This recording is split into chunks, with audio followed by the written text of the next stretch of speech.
Welcome back to another episode of Rock Boys Football. Another massive commitment for Kalen DeBoer in this Alabama football program as four-star edge rusher Noah Carter commits to Alabama. And Noah Carter is a guy that a while back we talked about him committing to the Washington Huskies as kind of just a freak show edge rusher that needs to put on some weight, but at 6'3.5", 220 pounds, really just moves differently, is extremely smooth, explosive off the line of scrimmage, knows how to use the length in his hands. Another very exciting commitment for Kalen DeBoer in this Alabama program. And you take a look at some of the biggest questions, and we talked about this a little bit last night with the commitment of Ryan Williams. The biggest questions that we had with Kalen DeBoer was, can he recruit at a top-notch level to keep Alabama kind of where they are in the SEC? And you had some questions about it. He's kind of starting to answer those questions, right? Winning out for Ryan Williams, bringing a guy like Noah Carter, a top 100 national prospect, to Alabama. Some very nice momentum for Kalen DeBoer and this Alabama program. I want to get into Noah Carter, talk a little bit about what this Alabama defensive front is going to look like for the next couple of years. Before we get into it, just want to say thank you to you guys, and it truly has been a blast covering this Alabama program the last couple of weeks as Kalen DeBoer has taken this job and the roster's turning over. There's going to be a lot to talk about. Appreciate you guys rocking with the boys. If y'all do enjoy the content, consider subscribing to the channel. And without further ado, let's get into Noah Carter. And I think you start with, and we're going to turn on the film in just a sec, but when we talked about Noah Carter committing to Washington, and this was before his senior year of high school, you kind of, the narrative was a very raw, traitsy edge rusher. And then you take a look at the senior year film, and I was looking at it this morning before we got on to record this, and you're starting to see him put it together a little bit. Now, by no means is he a finished product, right? You want to see him get more closer to 235, 240 pounds, up to 220 right now.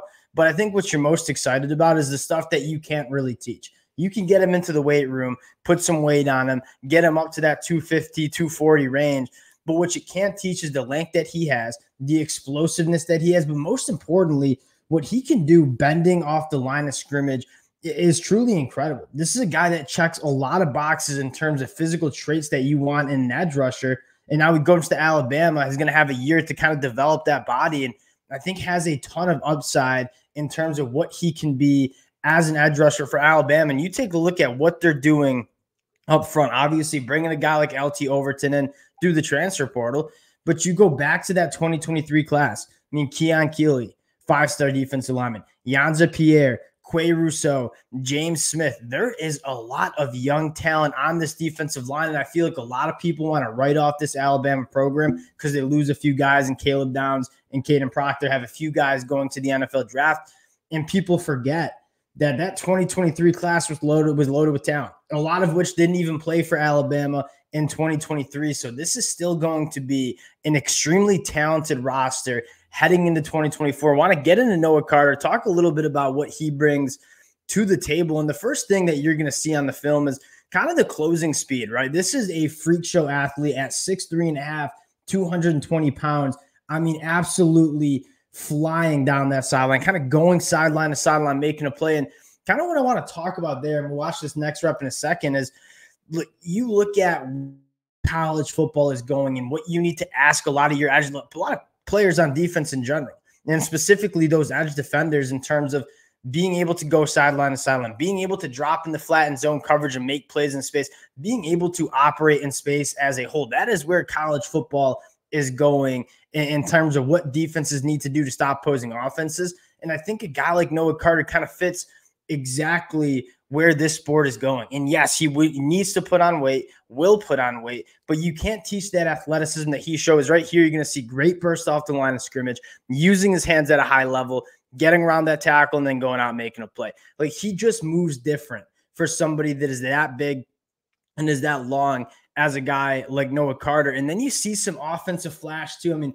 this is him working as a wide receiver. And again, this is 220 pounds working vertically, tracking the football. He's not going to play offense for Alabama, but you're getting a sense of the athleticism and the body control and the coordination that Noah Carter has. You see a lot of edge rushers who have the twitch, right? Do they have the coordination? Do they have the body control? Not many of them do. Noah Carter's a guy that has the twitch, has the athleticism, but also has the body control and the fluid movement skills that you want in an elite edge rusher. You see him as a punt returner here and just kind of flashing the athleticism, what he brings to the table, body control, ball skills. Maybe you do see him in some red zone packages. But I think the overall stuff that you get from this tape is just how athletic of a mover that a guy like Noah Carter is at that size. I mean, the body control to keep those feet in bounds, can't really teach that kind of stuff. And then you see him here just get skinny, has that bend, pretty much just ghosts this guard. Guard can't even get hands on him. And I'm going to have closing speed go make play on the quarterback. This is a really, really impressive edge rusher that has a ton of traits. And you kind of take a look at the talent that's coming in this 2024 class. It's still a top 3 class. And obviously, you see Julian saying he's off to Ohio State, but you scroll down. I mean, Jalen Mbakwe, Xavier Brown.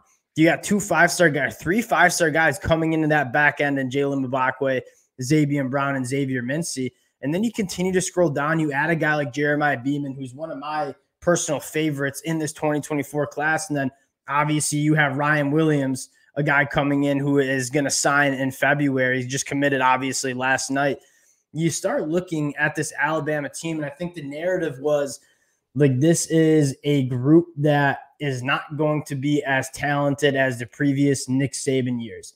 And yes, they've lost a lot of talent, but I think the thing you got to keep in mind is Nick Saban still recruited phenomenal classes in 2022 and in 2023. And there's still a lot of young talent that's coming into this team that you're feeling really excited about. And at the end of the day, Kalen DeBoer is one of the best X's and O's coaches that you can find in the country. That's why Alabama hired him. And so when you pair up an elite X's and O's coach like Kalen DeBoer with elite talent, I mean, that is what you're getting. And that's what you're most excited about if you're Alabama. And if this recruiting trend continues for Alabama, that's probably the biggest question that you had. Another massive get for Alabama on the recruiting trail. Noah Carter heading to the Alabama Crimson Tide again. Appreciate you guys rocking with the boys. It's been a blast breaking down these commitments. I have a feeling we'll have a lot more news on Alabama in the next couple of weeks. Appreciate you guys, and we'll talk to y'all later. Peace.